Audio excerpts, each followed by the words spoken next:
네, 오늘 이 말씀 가지고 세상이 막을 수 없는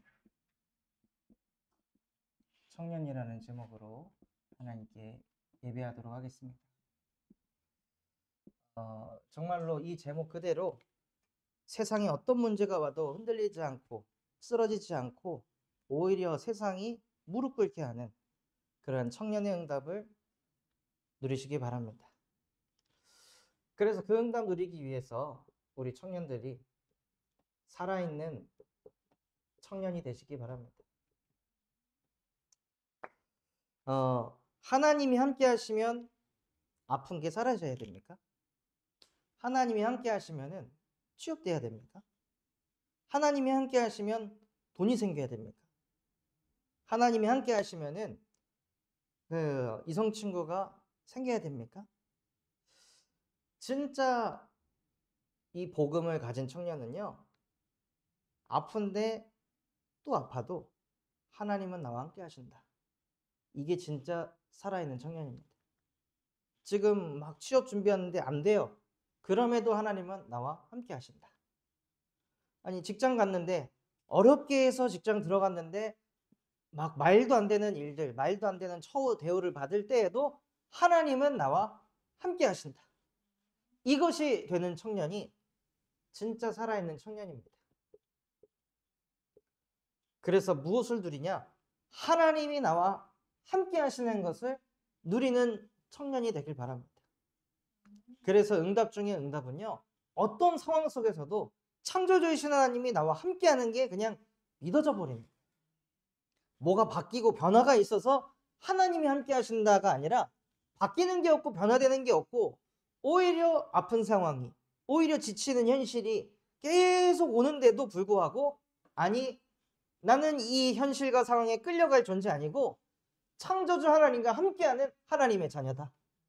나는 이 상황 속에서도 절대 무너지지 않는 살아있는 청년이다 하고 언약 붙잡고 정말 기도한 것처럼 자신 있게 치고 나가는 것이 정말 하나님의 영을 가진 청년입니다. 그래서 우리 청년들 안에 뭐가 생겨야 되냐? 청년의 망대가 세워져야 됩니다. 어떤 망대가 세워져야 하냐면요, 나의 창조주를 믿는 청년이 되시길 바랍니다. 부모님이 믿는 창조주 하나님 말고, 누군가가 믿는 창조주 하나님 말고, 성경에 나와 있는 모세의 하나님 말고 나의 하나님, 나의 창조주를 믿는 청년이 되시길 바랍니다. 그 성경에 있는 창조주 하나님께서 나를 하나님의 형상으로 창조하셨다. 그래서 나는 하나님과 함께할 때 행복한 영적인 존재입니다. 이게 내게 돼야 되는 거예요. 심지어 하나님께서는 예레미야 1장 5절에 보면 이렇게 말씀하셨습니다.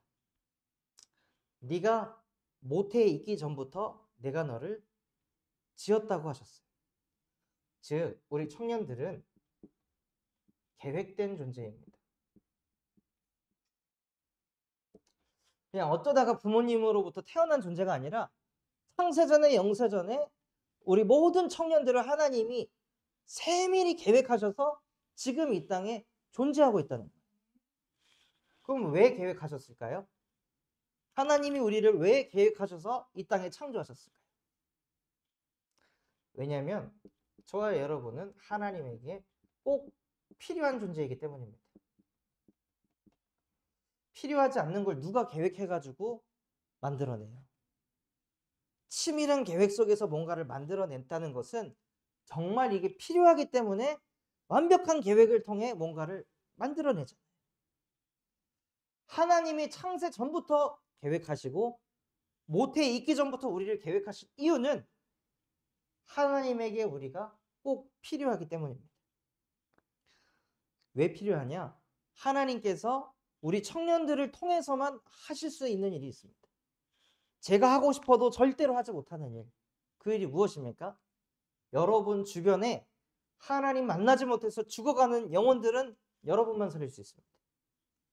제가 아무리 살리고 싶어도 살릴 수 없어요. 그거는 여러분만 할 수 있습니다. 내 주변에 있는 가까운 친구들을 살릴 수 있는 존재로, 꼭 필요한 존재로 하나님이 여러분을 부르셨다는 거예요.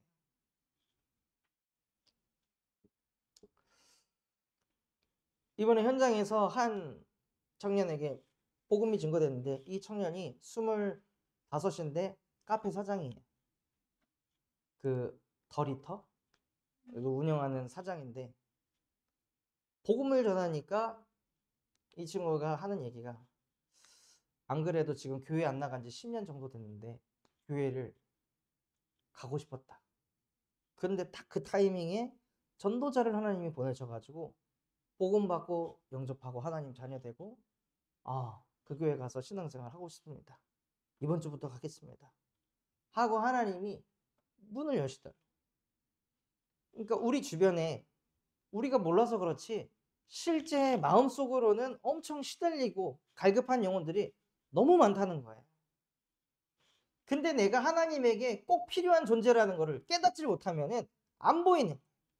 내 옆에 지금 친구가 죽어가고 있는데 억지로 내 앞에서 웃고 있는데 그게 안 보여.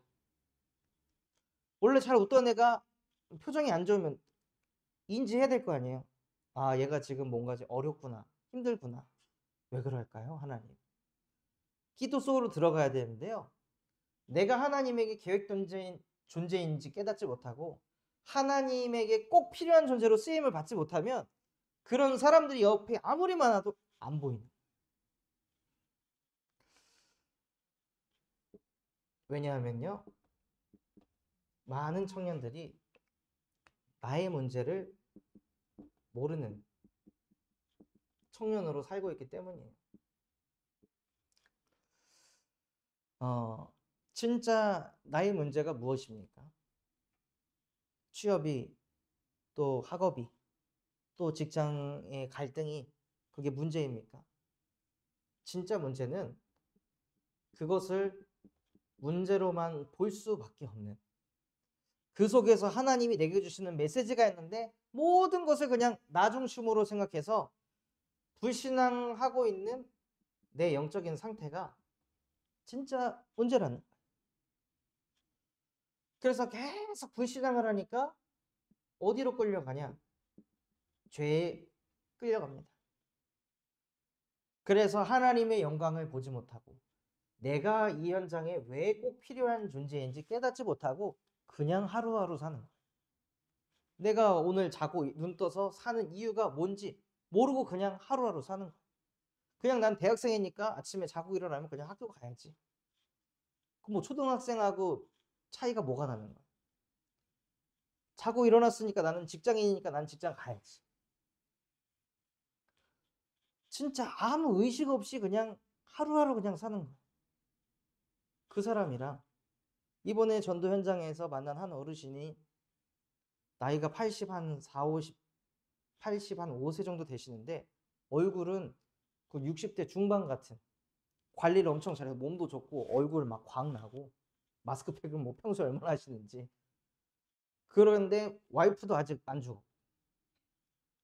또 좋은 아파트 살고. 그런데요, 행복하세요? 대답을 못해. 자녀 다 잘 키웠어. 경제 걱정 없어. 하고 싶은 대로 그냥 살아. 아침에 와이프랑 같이 아침 먹고 헤어져서 야, 각자의 인생 즐겨 하고 6시 반에 다시 만난대, 집에서. 다시 만나서 밥 먹고 아무 말도 없이 그냥 밥 먹고 다시 이제 헤어져서 각자의 방 들어가서 시간 보내다가 자고 일어나서 우리 와이프 살았나 죽었나 확인하고 아직 살았네. 같이 또 밥 먹고 헤어지고. 왜 사는 걸까요, 그렇게? 그게 인생일까요? 수많은 사람들이 바라는 목표 아니에요? 내가 열심히 해가지고 자식 새끼들 잘 키워놓고 시집장가 다 보내고 내 집 있고 내 차 있고 노후 걱정하지 않는 경제 마련이 되는 것이 인생의 행복이라고 착각하면서 사는데, 실제 그것을 가진 사람들은 공허하다는 거예요. 우울하다는 거예요. 근데 많은 청년들이 그거 바라보면서 달려가죠. 왜냐? 요한복음 8장 44절 너희는 너희 아비 마귀에게서 났으니 너희 아비의 욕심대로 행하고자 하느니라.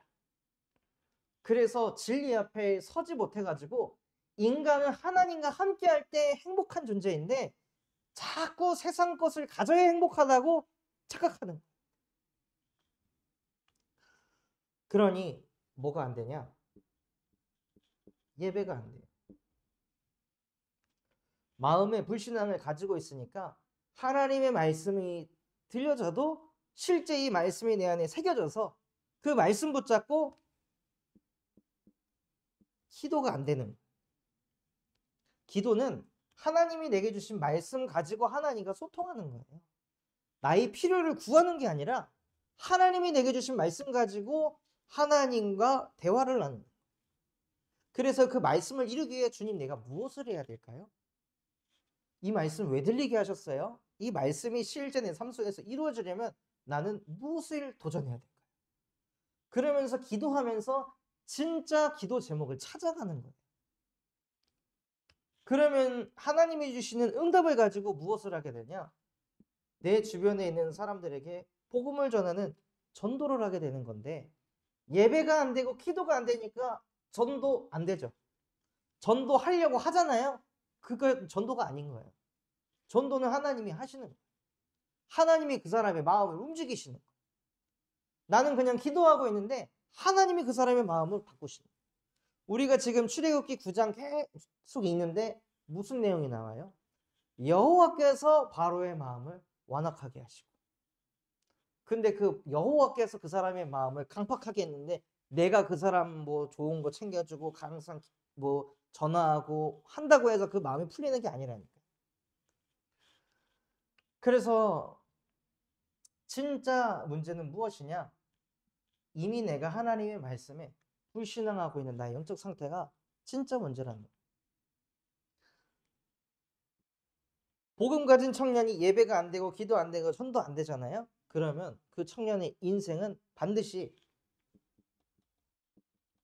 하나님은 믿는 것 같은데 불신자의 삶을 살아요. 교회 다니는데 불신자하고 별로 다른 게 없어요. 똑같아. 불신자처럼 문제 오면은 다른 방법을 찾아요. 문제만 오면은 염려 걱정해. 문제만 오면은 시달리고 문제만 오면 친구들 만나가지고 조언받으려고 하고 문제만 오면은 술퍼 마시고 문제만 오면 담배 피고 진짜 내가 스트레스 받고 꽉 막힐 때 하나님의 영성이 회복돼서 하나님과 함께하는 것이 아니라 다른 방법을 자꾸 찾아가는 거예요. 그게 불신자의 삶. 교회를 다닌다고 신자의 삶을 사는 것이 아니라 이거는 순간이잖아요. 여기 와가지고 예배하는 거 뭐 1시간 포럼하는 거 해봐야 1시간 반. 이때만 신자. 나가면은 그냥 완전 불신자. 교회를 다닌다고 신자가 아니라 실제 삶 속에서 하나님이 내게 주신 말씀 가지고 기도하면서 인생을 풀어가는 것이 진짜 신자의 삶인데 수많은 청년들이 교회만 나가면 됐지 이 수준으로 사는 거예요. 그러니 경건의 모습은 있지만 경건의 능력은 하나도 나타나지 않아서 주변에 무너져가는 사람들을 절대 살릴 수 없는 그 상태 속에서 사는 거예요. 그래서 하나님께서 진짜 이 나의 문제를 깨닫지 못하고 무너져가는 청년들을 살리기 위해서 하나님은 나의 복음을 가진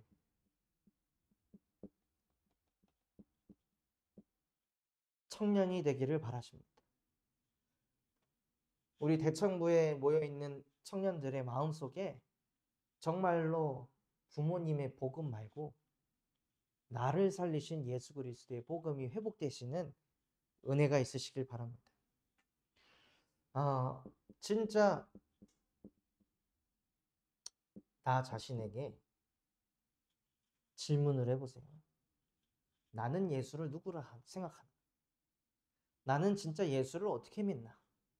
그냥 내가 죄인이라서 나 같은 죄인 구원하시려고 십자가에 못 박혀 죽은 존재?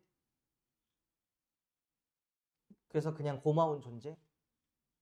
아니면은 그냥 너무나도 많이 들어가지고 그냥 형식적으로 그냥 알게 되는 존재? 저는 청년 때 예수 그리스도가 어떤 존재냐? 밥 먹을 때만 나타나는 존재. 밥 먹을 때, 그것도 집에서 밥 먹을 때만. 친구들이랑 밥 먹을 때는 예수 그리스도가 안 나타나더라고. 친구들 눈치 보느라고 기도 못해. 그 앞에서 기도하면은 분명히 야, 네 인생 똑바로 살고 기도해. 이런 소리 들을 거 뻔하니까 눈치 보여서 기도를 못 하겠다. 그런데 진짜 이 복음이 저의 복음 되니까요. 사역하다가 혼자 식당에서 밥 먹을 때가 많거든요. 그때 눈 감고 혼자 기도할 때 전 너무 뿌듯하고 행복하더라고요. 아, 진짜 과거에 나는 사람 눈치 보면서 신앙생활했던 존재였는데 예수가 나의 그리스도가 되셔서 더 이상 불신자의 삶을 살지 않게, 더 이상 하나님의 말씀에 불신앙하지 않게, 더 이상 사단이란 존재에 사로잡혀서 세상의 흐름에 끌려가지 않게 예수가 나의 그리스도가 되셨구나. 그때 무슨 응답이 오냐? 이 성경 말씀 구절에 보면은 너는 베드로다. 이 반석 위에 내가 내 교회를 세우리니 음부의 권세가 너를 이기지 못할 것이다. 정말로 예수가 나이가 그리스도가 되면은요, 청년들 흔들리지 않습니다. 경제 때문에 흔들리지 않습니다. 학업 때문에 흔들리지 않습니다. 사람 때문에 흔들리지 않습니다. 진짜 흔들리는 이유, 내가 그리스도라고 생각하고 있기 때문에. 내가 원하는 대로 안 될까봐 염려 걱정하는 거예요. 예수가 그리스도가 되시면 내 계획, 내 생각 필요가 없습니다.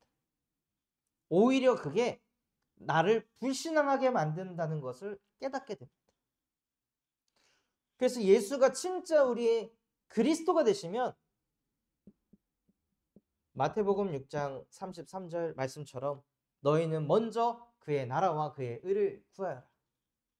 그리하면 이 모든 것을 너희에게 더할 것이다. 그래서 하나님께서 나를 당신에게 꼭 필요한 존재로 창조하셨으니 당신의 필요를 채우는 인생이 되게 하옵소서. 그래서 그 필요를 채우는 게 무엇이냐면 마태복음 4장 19절 말씀입니다. 내가 너를 사람 낚는 어부가 되게 할 것이다.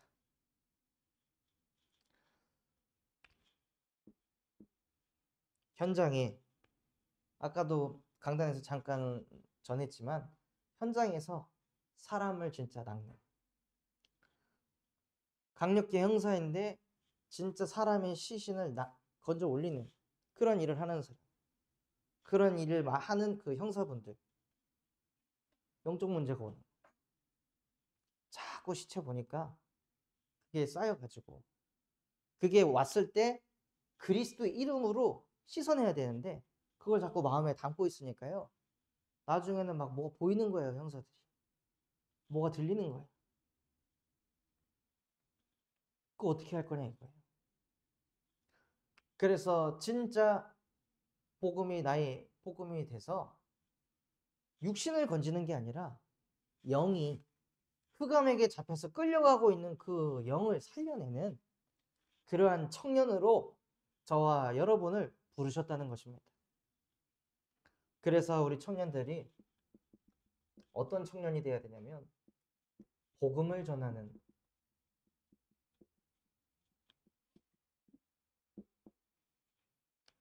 청년이 되길 바랍니다.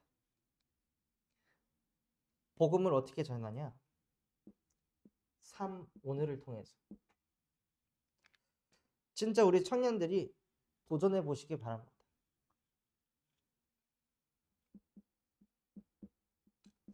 오늘 내가 인도받게 될 그 현장.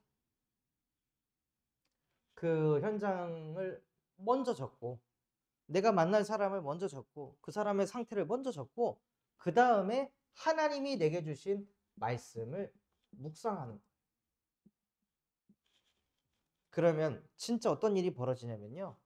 이 현장에 하나님이 주신 말씀이 답이 됩니다.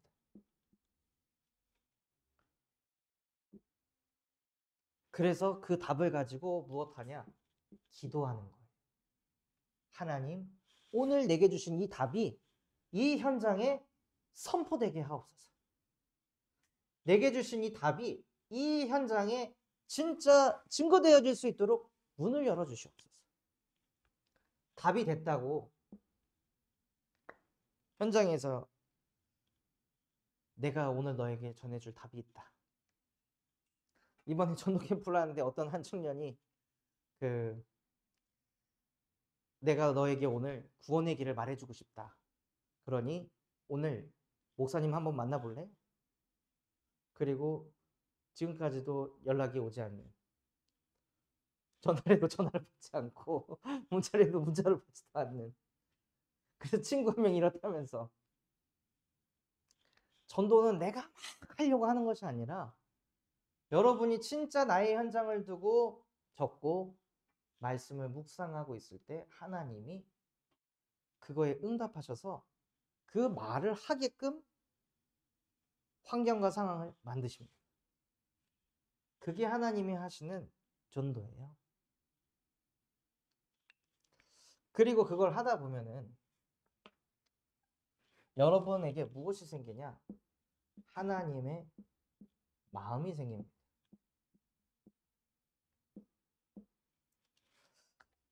그냥 나랑 가까웠던 친구가 아니라 하나님의 마음으로 친구를 보게 하시는 거예요. 그걸 봤을 때 뭐가 오냐? 슬프다 는 감정이 생깁니다. 그냥 괜찮은 친구라고 여겼는데 하나님의 마음이 딱 들어오니 아, 슬프다. 그래서 제 친구 중에 한 명도 만나면은 맨날 직장 상사 이제 얘기를 하는 거예요. 지는 일 하나도 안 하면서 맨날 나 일 시켜가지고 나 개고생하게 만들고 막 이거 불평불만을 그냥 계속 얘기하대. 그래서 처음엔 하나님의 마음이 아닐 때는 야, 나는 이런 상황도 있었어 하고 니보다 내가 더 힘들어 이런 얘기를 많이 했거든. 근데 그 현장을 두고 말씀을 묵상하고 기도하니까 어느 날 하나님의 마음이 제 마음에 와서 아, 쟤 얼마나 힘들까. 맨날 출근할 때 그 상사 생각하면서 시달리면서 출근하고 또 가서 그 상사 만나가지고 실제 시달리고 퇴근할 때도 막 시달리면서 오니까는 만나지도 않아요, 친구들. 하도 시달리니까 끝나면 그냥 집에 가서 침대에 누워있기 바쁘다. 그거를 계속 사는 친구를 보니까 너무 마음이 아픈 거예요. 그런데 그런 상황 속에 있는데 제가 교회를 계속 수요 예배 가고 금요 예배 가고 막 토요일 날 청년부 예배 가고 주일 날 주일 예배 가고 이러니까 애들하고 만나지를 못하니 나중에는 그 친구가 전화 와가지고 야, 이 새끼야, 너는 니만 구원 받으면 땡이냐? 네 옆에 친구들은 구원 안 받아도 상관없냐? 하고 먼저 걔가 저한테 연락을 해요. 그래서 아, 미안하다 하고 교회 스케줄 정리해가지고 그 친구 만나서 카페에서 복음을 전하게 하시더라고요. 울면서 말씀을 듣는 거. 항상 까불거리고 저희 고등학교 때 패밀리 이름이 초딩팸이었는데 고등학교 때도 애들이랑 얼음 막 이런 거 하고 놀고 그렇게 막 유치하게 짝이 없게 막 마이쮸 그거 하나 가지고 막 그거 하나 안 나눠준다고 막 계속 뒤에서 옆구리 쑤시고 막 마이쮸 달라고 하도 하는 짓이 유치하니까는 주변 친구들이 저 초딩팸 새끼들 거기에 대표 주자인 걔 별명이 초딩이었거든. 그래서 항상 하는 짓이 야, 초딩아 막 이랬던 애인데 그런 이제 장난스러운 마음으로만 보다가 진짜 사모를 하니까요. 그 친구를 볼 때 하나님의 마음으로 보게 하시더라고요. 그래서 그 영혼을 품고 기도하면서 있다 보니 하나님이 복음 전할 문을 여시는 거예요. 그게 하나님이 하시는 전도입니다.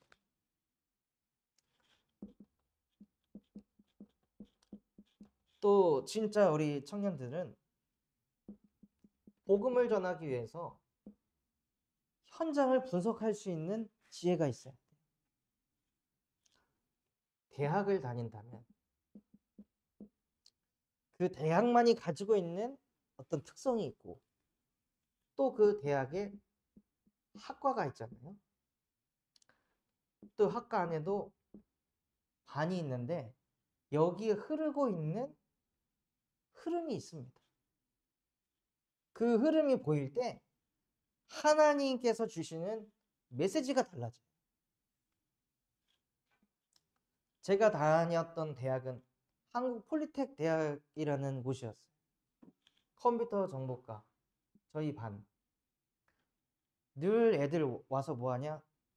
자. 80%가 수업 안 듣고 그냥 자요. 안 조는 애들 보면은 게임하고 있어요. 근데 한국 폴리텍 대학 와가지고 죽어라고 하지 않으면은 제가 보기엔 망하거든요. 그냥 돈만 내면 갈 수 있는 대학이었으니까. 근데 그 대학 와놓고 애들이 서울대생들은 하루에 3, 4시간씩 자면서 공부하는데 얘네들은 하루에 막 몇 배를 자는지 몰라요. 서울대 애들도 죽어라 뛰는데 아무나 갈 수 있는 지잡대 다니면서 그냥 막 사는 거예요. 끝나면 롤 할 생각밖에 없고 뭐 피파 할 생각밖에 없고 끝나면 술 마시러 갈 생각밖에 안 해. 그리고 무슨 생각하냐? 아, 우리 대학은 취업이 안 된다. 취업이 돼도 이런 데밖에 못 간다. 그 삶을 살고 있는데 못 보는 거예요. 그래서 하나님, 정말로 우리 반 아이들이 그러한 생각 속에서 빠져나올 수밖에 없는 메시지를 나한테 달라. 어느 날 그거를 저에게 주셔서 감사하게도 그때 과 대표로서 학생들에게 말할 수 있는 기회를 하나님이 또 주셔가지고 그 메시지를 전하게 하시는. 그러니 다 졸던 애들이 그 다음날 아무도 안 자고 일주일 지나니까 다시 자기 시작하고 근데 그 중에 한두 명이 깨어있대요. 그러면 성공한 거잖아요. 그리고 우리가 가지고 있는 직업이 있어요. 그 직업으로 인해 가는 직장이 있고 또 직장에서도 내게 주어진 부서가 있습니다. 그 부서에서 하는 일을 계속 하는 사람에게 나타나는 뭔가가 있거든요. 그 일을 계속 하는 사람들은 그쪽으로 시달리고 그쪽으로 힘 빠지고 그쪽에서 염려 걱정하는 그 흐름이 있어요. 그것에서 하나님이 주시는 메시지를 찾아내는 거예요.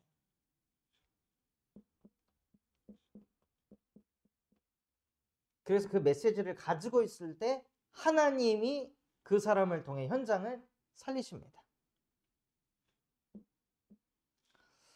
그래서 우리 청년들이 무엇을 봐야 하냐면 하나님이 하시는 전도 운동을 체험하시기 바랍니다. 사도행전 16장 13절에서 15절에 보면요. 바울이 그 물가에서 빨래를 하고 있던 많은 여인들에게 복음을 전했어요.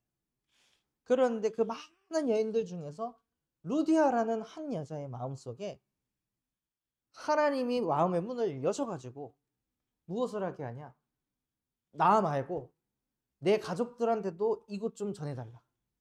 해가지고 루디아 한 사람을 통해서 일 가문의 사람들에게 복음이 뻗어갔습니다. 즉 예비된 사람이 있다는 거예요.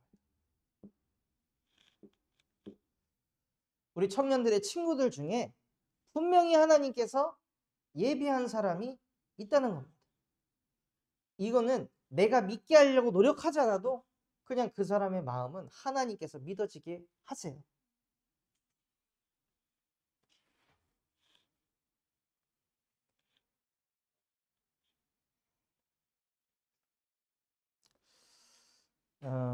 지금 어떻게 보면은 우리 건희하고 이지사님께서 저는 이 말씀에 주인공이다라고 느껴지거든요. 전도 캠프 하다가 한 목사님이 연결시켜 주셔가지고 같이 밥 한 번 먹었는데 그 만남이 여기까지 올 거라고는 상상을 하셨습니까? 저도 하나도 상상을 못했거든요.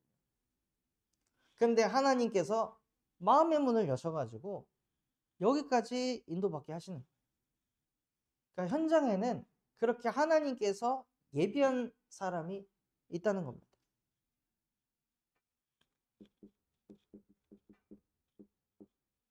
그래서 우리 청년들이 어떤 청년이 되게 하시냐면요. 세상이 막을 수 없는 청년이 되게 하십니다. 수많은 청년들은 내 성공, 내 취업, 내 결혼 이거를 위해 살아가는데 세상이 막을 수 없는 청년은 어떤 청년들이냐? 사람을 살리는 전도운동하는 청년. 그런 사람으로 하나님이 모세를 부르셨죠. 그런데 그 모세가 여호와께서 모세에게 말씀하시면서 너는 화덕에 두 웅큼을 손에 쥐고 그것을 바로의 목전에서 뿌려라 라고 말씀하셨어요. 세상에 가장 성공한 사람 앞에서도 하나님의 말씀을 이루는데 전혀 주저함이 없는 거예요. 즉 세상 앞에서 주눅들지 않는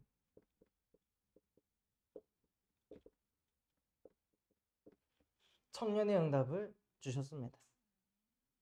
그래서 어떤 사람 앞에서도 여러분이 신앙인이라는 것을 감추고 포장한다면, 내가 교회 다니는 청년이라는 것, 하나님의 자녀라는 것, 크리스찬이라는 걸 감춘다면 나의 복음을 아직 못 가졌습니다. 이게 어마어마한 자부심이 돼야 됩니다. 나는 창조주 하나님을 믿는 하나님의 자녀다. 그래서 그 지명 수배자였던 그 모세가 한 나라의 왕인 바로왕 앞에서도 전혀 주눅들지 않았어요. 그리고 나서 그 두 웅큼을 뿌리니까 그 재가 온 땅에 티끌이 돼서 애굽 사람과 짐승에게 악성 종기를 일으킵니다. 그리고 그 종기가 누구한테도 나냐? 요술사들에게. 지금으로 치면은 무당들에게까지도 종기가 일어난 거예요. 그런데 그 요술사들이 악성 종기로 말미암아 모세 앞에 서지 못했다고 했어요. 즉 세상이 막을 수 없는 청년이 되었다는 것입니다. 그 애굽 시대를 움직였던 게 요술사들이었는데 그 요술사들조차도 다 늙은 모세 앞에 서지 못한 그 응답을 누리게 하셨습니다. 그리고 나서 이렇게 종기가 일어나는데도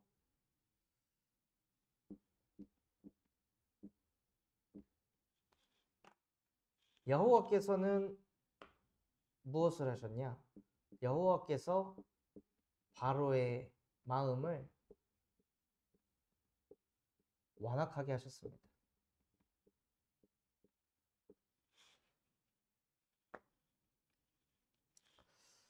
결국에는 그 대단한 바로의 마음 또한도 하나님의 주권 속에 있다는 거예요. 여러분이 봤을 때 엄청나게 보이는 그 사람도 하나님 손에 붙들려 있다는 거예요. 그래서 진짜 누구를 두려워해야 하냐? 그 서밋들의 마음조차도 쥐고 흔드실 수 있는 여호와 하나님을 두려워할 것이지 우리가 세상 앞에서 주눅들거나 두려워할 존재가 아니라는 것입니다.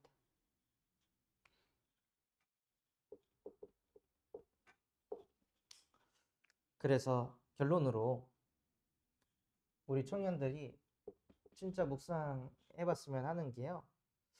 그럼 하나님은 왜 바로의 마음을 완악하게 하셨을까?